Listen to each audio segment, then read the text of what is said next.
Hello friends, स्वागत है आपका हमारे YouTube channel GK with me में। तो आज की क्लास में हम पढ़ना शुरू करेंगे एक इंटरनेशनल टॉपिक के बारे में।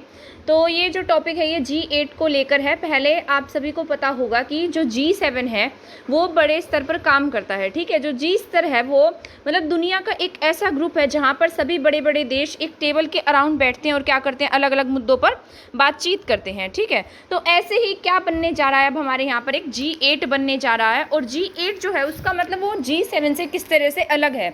और ये कौन सा देश ऐसा है जो क्या बनाने जा रहा है, G8 बनाने जा रहा है। तो इसके बारे में हम पढ़ लेते हैं।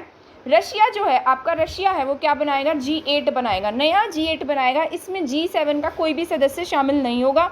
इसमें सभी अलग अलग और नए जो सदस्य हैं वो शामिल होंगे।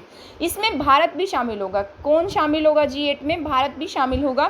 तो आप मुझे बताइए कि G7 जो है क्या उसमें भारत शामिल है। तो इसके बारे में हम आगे डिस्कस करेंगे।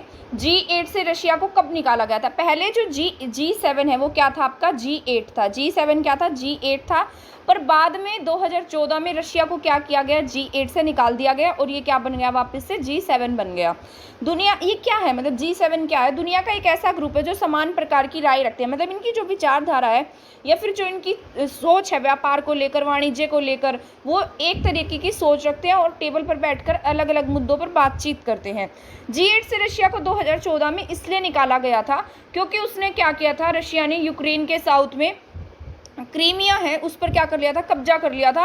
और उसकी वजह से रशिया को क्या किया गया, इससे बाहर निकाल दिया गया। जिस प्रकार रशिया क्या कर रहा है, अब यूक्रेन के साथ में युद्ध कर रहा है, उसी प्रकार पहले उसने क्रीमिया के साथ युद्ध किया था और उसको अपने मतलब रशिया में मिला दिया था। G8 था, उससे क्या हो गया, G7 का निर्माण हो गया। अमेरिका अब क्या चाहता है कि अभी एक और G20 भी बना हुआ है जिसमें अलग अलग देश शामिल हैं, उसमें हमारा भारत भी शामिल है, ठीक है। उससे क्या चाहता है अमेरिका, ऐसा चाहता है कि रशिया जो है उसको G20 से भी क्या कर दिया जाए, बाहर निकाल दिया जाए। और इस बार क्या होगी, जो G20 की समिट है वो कहाँ होनी है, इंडोनेशिया में। क्योंकि इंडोनेशिया भी किसका सदस्य है, G20 का सदस्य है। और हाल ही में इंडोनेशिया जो है वो हाल ही में रशिया को बाहर निकालने से मना कर रहा है। जो इंडोनेशिया वो क्या चाहता है कि जो भी मतलब रशिया है उसको क्या किया जाए, यहाँ से बाहर ना निकाला जाए और इसी में रहने दिया जाए। पर अमेरिका ऐसा चाहता है कि इसको G20 से बाहर कर दिया जाए। इसके बाद कौन से ऐसे देश हैं जो किस में शामिल होंगे, G8 में शामिल होंगे। इसमें वो देश शामिल होंगे क्योंकि अभी हाल ही में कौन सा युद्ध चला था, यूक्रेन और रशिया का युद्ध जो है वो काफ़ी मतलब चर्चा का टॉपिक रहा था। इसमें G8 में ऐसे देश शामिल होंगे जो रशिया और यूक्रेन वॉर में रशिया के साथ थे और जिन्होंने मतलब रशिया पर कोई भी किसी भी प्रकार का सैंक्शन या प्रतिबंध भी कह सकते हैं नहीं लगाया। मतलब कोई भी व्यापार करने में रुकावट नहीं लगाई या प्रतिबंध नहीं लगाया। रशिया पर अब तक 5000 से भी ज़्यादा क्या लग चुके हैं, प्रतिबंध लग चुके हैं, जो नॉर्थ कोरिया से भी ज़्यादा है। मतलब नॉर्थ कोरिया एक ऐसा देश था जिस पर सबसे ज़्यादा प्रतिबंध थे, पर अब रशिया उस लिस्ट में नंबर 1 पर हो गया। रशिया में क्या है, 5000 से भी ज़्यादा क्या लगे हुए, सैंक्शन लगे हुए हैं, ठीक है। रशिया ने G8 बनाने की पहल की थी तथा G8 में कौन से देश शामिल होंगे इसमें शामिल होंगे चाइना और भारत जैसे देश शामिल है क्योंकि इन्होंने क्या किया, रशिया पर कोई भी प्रतिबंध जो है वो नहीं लगाया है, ठीक। G7 जो है, G7 में हम पढ़ लेते हैं, हमारा इंडिया जो है वो G7 का सदस्य नहीं है, G20 का सदस्य हमारा इंडिया है। G7 में कौन से देश शामिल हैं, इसमें यूके शामिल है, कनाडा है, यूएसए है, जर्मनी है, इटली है, फ्रांस है, जापान है, ठीक है। और रशिया क्या था, 2014 तक इसमें रशिया भी शामिल था और ये G8 था। रशिया को बाहर निकालने के बाद ये G7 बन गया। G20 में भारत शामिल है, G7 में भारत शामिल नहीं है। रशिया की जो ड्यूमा है, मतलब जिस प्रकार हमारी यहाँ पर क्या है, लोकसभा है, राज्यसभा है, उसी प्रकार रशिया में क्या है, रशिया की लोकसभा क्या है, ड्यूमा है। मतलब वहाँ पर उसकी लोकसभा को ड्यूमा कहा जाता है। उनके स्पीकर हैं जिनका नाम है वोलोदिन। क्या नाम है, वोलोदिन। पुतिन को तो आप सभी जानते हैं, पर इनके स्पीकर का नाम क्या, वोलोदिन है। उन्होंने यूएस के प्रतिबंध की पॉलिसी के लिए G8 के गठन करने की क्या कही थी, हाल ही में बात कही थी, ठीक है। अब हम पढ़ लेते हैं कि जो G8 बनेगा उसमें कौन से देश शामिल होंगे।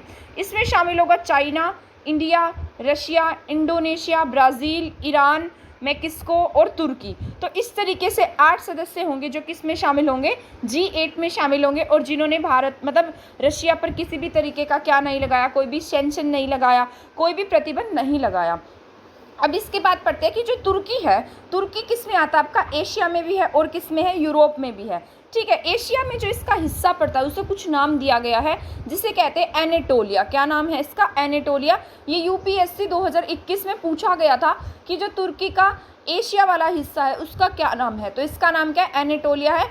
तुर्की का नाम बदलकर अभी तुर्कीये हो गया है, मतलब अब तुर्की को हम तुर्कीये के नाम से जानते हैं। इसके बाद है मैक्सिको प्लस जो ब्राज़ील है वो लैटिन अमेरिका के हिस्से हैं और ये किस में शामिल होंगे? हमारे G8 में शामिल होंगे।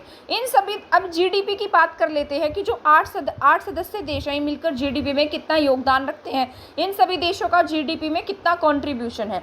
तो ये जितने 8 कंट्री जो मैंने आपको बताई हैं जो G8 में शामिल होंगी वो टोटल जीडीपी का 24.4% देती हैं, और यहाँ तक कि G7 का जो 31% जीडीपी का हिस्सा जो G7 कंट्रियाँ वो देती हैं। दुनिया भर की कंपनी रशिया से क्या हो गई? चली गई, क्योंकि जब क्या लगा था, रशिया और यूक्रेन वॉर हुआ था, उसमें क्या हुआ था, मतलब जितनी भी कंपनीज थी, बड़ी बड़ी कंपनियां थी, वो रशिया से जाने लगी। पर रशिया ने, मतलब यूएसए ने भी क्या किया था, रशिया पर प्रतिबंध लगा दिए थे। और जो आपकी मैकडोनल्ड कंपनी है जो हर जगह है, जहाँ जिसके बर्गर वगैरह मिलते हैं, उसने भी क्या किया, रशिया पर प्रतिबंध लगा दिया और उसको छोड़कर वहाँ से चली गई। लेकिन कुछ समय बाद ही जो मैकडोनल्ड है वो वापस से रशिया में ओपन हो गई और नए नाम से इसको शुरू किया गया। टोच का जैसा कुछ नाम है, इस नाम से ये जो कंपनी है वो कहाँ शुरू हुई है? रशिया में शुरू हुई है। ठीक है, तो यही हमारा टॉपिक था कि जो G8 है उसमें जो रशिया है वो क्या कर रहा है, अपने मतलब 8 देशों को शामिल कर रहा है जिसने रशिया पर किसी भी तरीके का कोई प्रतिबंध नहीं लगाया है, और ये समान तरीके की राय रखते हैं। व्यापार, वाणिज्य, इन सब चीज़ों की जो भी मीटिंग्स होती है एक टेबल के अराउंड, वो G8 में या G7 में की जाती है। ठीक है, तो इसी तरीके से एक G8 का भी गठन किया गया है। आई होप आपको ये सब जो है वो समझ में आ गया होगा। अगर आपको ये टॉपिक जो है समझ में आया है तो प्लीज़ मेरे चैनल को सब्सक्राइब और मेरी वीडियो को लाइक कर दीजिएगा। ये टॉपिक आपका इंटरनेशनल स्तर का टॉपिक है और ये यूपीएससी पीसीएस के एग्ज़ाम के पॉइंट ऑफ व्यू से ज़रूरी है, तो आप इसे पढ़ लीजिएगा। थैंक यू, धन्यवाद।